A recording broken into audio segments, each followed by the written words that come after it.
You've taught your lessons to your students.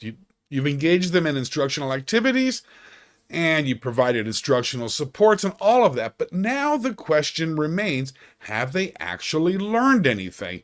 That is the role of formative assessments. We're going to turn to AI to quickly develop formative assessments, to understand what the students' responses mean, and help get some ideas about what we need to do next.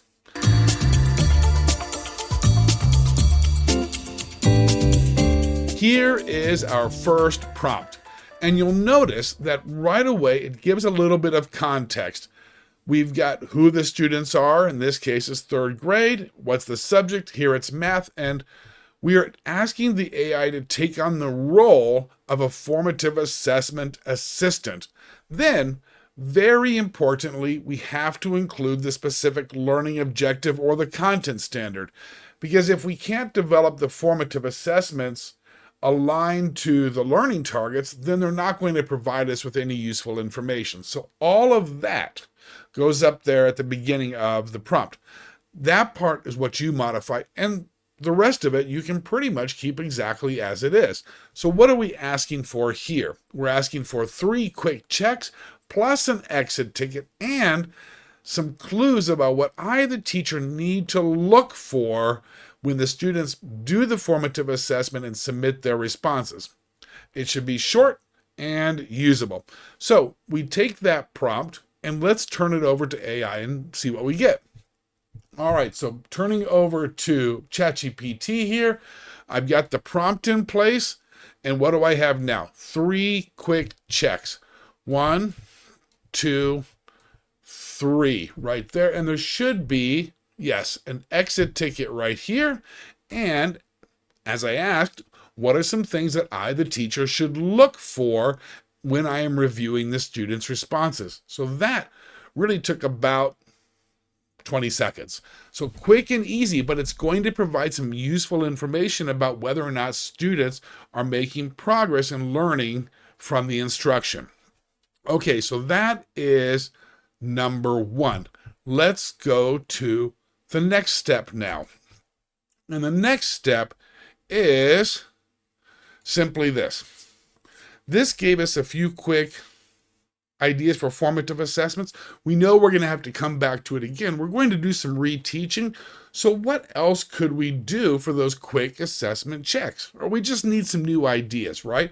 So we simply ask for them.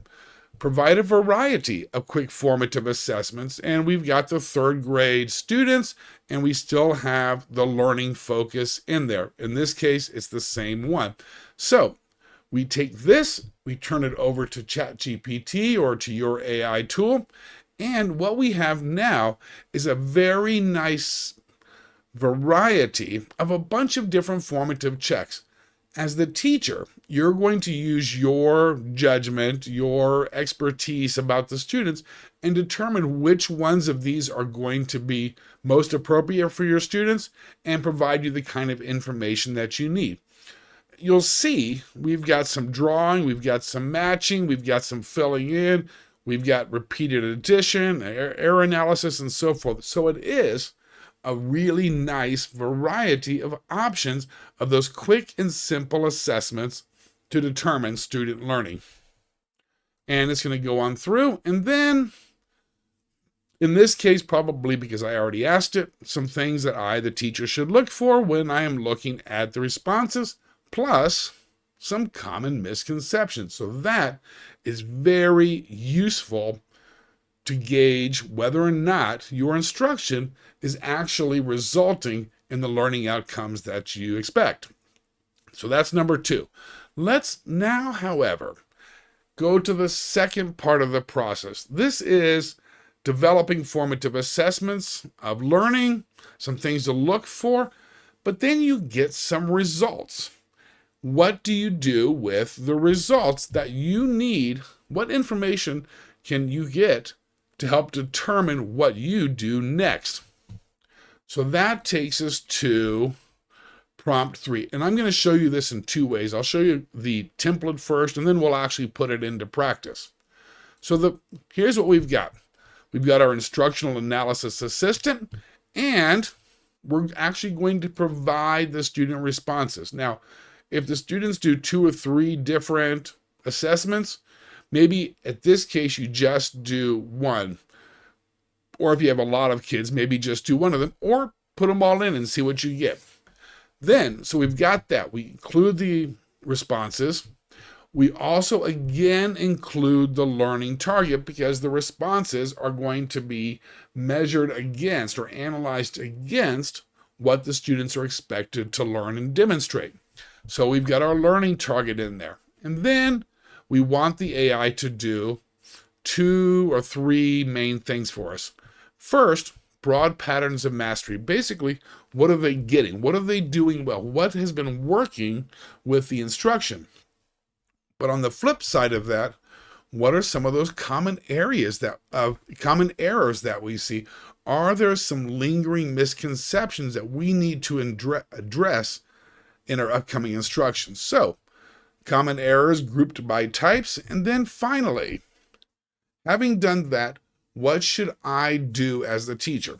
Now, I keep saying what should, but the fact is, this is AI giving ideas to you for you to consider, to make decisions about, and then apply as you think appropriate. I don't want to take away or assume that your judgment isn't essential, because it is essential in this case. So that's the template there.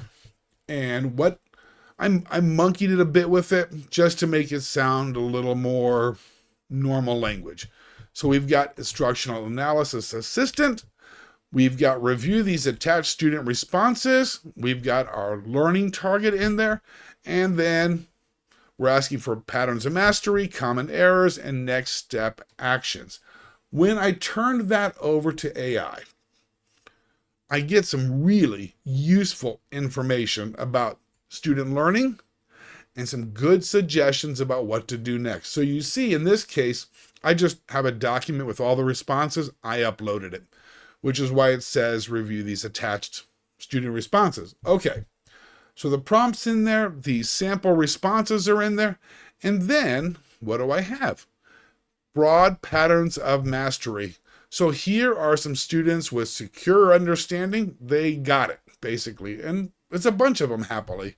Some with partial understanding, and there's a few, and what's going on there. And those that are just not demonstrating the concepts or the skills yet. So we've got those. So broad patterns. Then common error types. So over on the one side, I've got what's the error type, who made those types of errors, and what it says about the student's understanding of the concepts. So that is really powerful information to put into your arsenal as you decide, what do I do now? And finally, what else do we have down here? Some ideas for next steps actions. Reteaching, sentence frames, requiring models, and so forth. And some things for you to consider as you are helping the students with lower understanding to build up their mastery of the concepts. So very, very good stuff to help you figure out what students know, where are the errors or the difficulties or challenges they're facing, and what can you as the teacher do next. So there you go. Very quick and simple. I hope you found this useful. Take care.